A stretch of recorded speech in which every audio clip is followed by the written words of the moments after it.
Il dit, ma cathédrale, c'est le gymnase.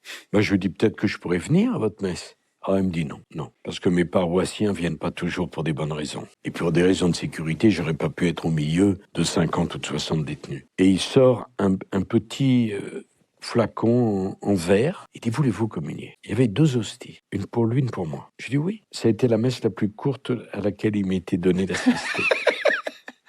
C'était irréel, on était enfermés tous les deux, au milieu de nowhere.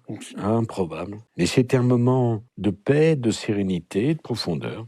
Votre rapport à la foi a changé entre votre arrivée en prison et votre sortie? Oui, enfin un rapport, j'irais un rapport au sens, au fond, d'essayer d'accepter que toute épreuve a un sens, que toute épreuve sert à quelque chose, et que le destin de l'être humain, tous, il n'y a pas que moi, tous, nous sommes confrontés à des épreuves, et nous serons confrontés à des épreuves. Et la question essentielle, c'est de lui donner un sens, et quand vous donnez un sens, vous pouvez surmonter. La question n'est pas de surmonter une épreuve, parce que ça, il ne s'agit pas d'avoir des gros biceps, c'est pas que ça. Mais si vous comprenez que l'épreuve qui vous est imposée, aussi injuste soit-elle, a une signification, et que cette signification vous est adressée pour que vous deveniez quelqu'un de meilleur, à ce moment-là, vous commencez à l'accepter, et donc vous commencez à la surmonter. Et